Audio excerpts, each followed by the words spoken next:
Yeah, what a challenge, and it looked like he was rather focused. I don't think he really wanted to speak to Vicky at all, did he there? It's like, I've got the controls, just get out of my face, I need to fly this. We all know what that feeling's like in an aircraft. Anyway, as Vicky makes her way back, on to the next item. Now, a lot of aircraft get planned, don't they? You see lots and lots of ideas appearing in magazines, lots of prototypes. It's a bit like with cars as well, is that half of them never get made, and it normally depends on how strong the company is that's trying to put it all together. So we wondered, instead of relying on the economy, which costs sore point at the moment, which aircraft would you like to see actively in the sky and really succeed? So we asked the FullFlap.tv team to put together a short list, and let's have a look at some of them now. What have we got first of all? Ah, now the Aero. Has anyone ever seen this one before? The whole idea is it's a supersonic business jet. So we had Concorde, of course. Now that's nicely parked at Brooklands, but this whole idea is for $80 million. Has anyone got $80 million here? No? So the idea is to have a supersonic business jet flying at Mach 1.6. Now, if anyone knows about sonic booms, then you know that they're going to have to slow down when they're going over populated areas, or that's going to upset a lot of people. A range of about 4,000 miles, and they reckon it's got the same sort of fuel usage, fuel economy, as a Gulfstream G550, which flies a lot slower than that.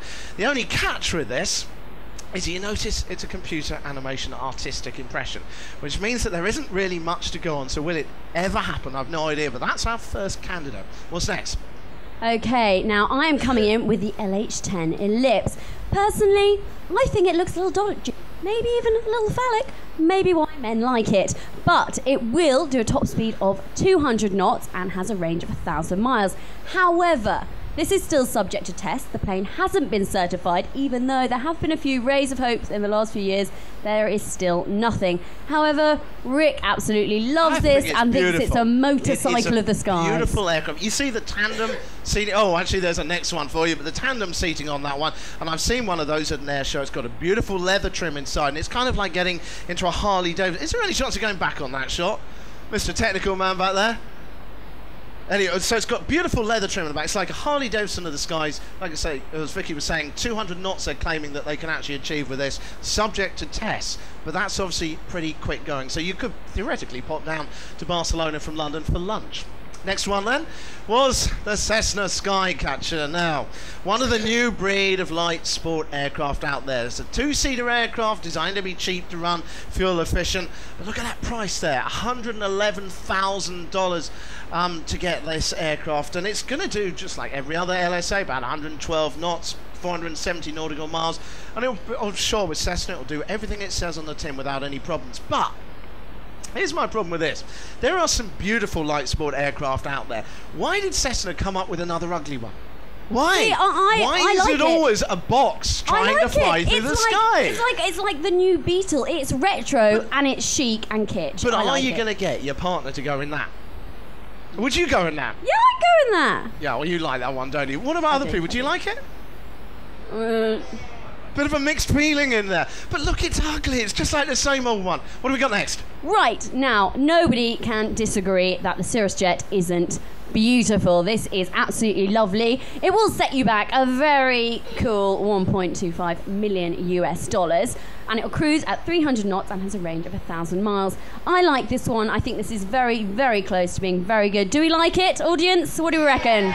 Yes, we like this one. It's like a sort of Lexus for the skies. It is, a Lexus for the skies. Luxury car. I think we need to ask a few people what they think, because we've been very vocal in our views. Okay, I'm sorry. Me with the aesthetics, him with the actual how they work. So I'm going to jump into the audience and ask a couple of people. Sir, which do you like and why? I like the Cirrus. Well, it looks like it'd be fun to fly. Yeah, good choice, good choice. And what about you, sir? What do you think? Which one do you like the look of? I think the Cirrus. Ooh, okay. Cirrus is winning at the moment. So, what I would like you, lovely audience, to do is please, when we call out the name of the jet that you like, could you please raise your hands in the air? So, firstly, we are going to start with the plane that will never be made. Arian, who thinks that's the best one? Oh, a few votes in there. A few people like that one. Got a few. Okay. And then the lovely, sleek and stylish Cirrus jet. Who likes that one the best? Oh, yeah, even kill. Not too bad. that? What about the LH10? Beautiful. Yes, you see, a discerning gentleman over here likes the LH10. Well, and, well, the Skycatcher, but do we need to vote? There's one gentleman at the back. Congratulations to you, whatever. Right, so I think we need to find out which is the final winner. Who did you think it was? Well, I think it was a bit of a toss-up, actually. Between the Cirrus and the Arian. But as the Arian doesn't exist and probably never will, the Cirrus jet's the winner. Is that a commonly agreed thing? No, one man discerning. You're outvoted, sir. Vicky, I believe we have the news. Right, yes, I am moving on with the news now. Now, normally I stand in front of a lovely blue screen, which means I can never wear my favourite colour blue, and I just talk into the camera. Today, it's going to be a little bit different, and I'm going to talk to these lovely people a bit more. Firstly, back before the holidays, I was telling people that an Air New Zealand Boeing 747-400 was going to take a test flight using biofuels. I think they're only using them in a couple of engines, but you can't really blame them for not putting them in all of them for a test. Anyway, the test seems to be a success. So, it was good, and so much so is it a success that now Continental Airlines are planning their first test trip in a Boeing 737-800, and they're going to be using a mixture of the Jatropha plant, pictured here, very nice plant, and algae. So we'll let you know how that goes. Japan Airlines. Now this is quite an interesting one for all the ladies in the room.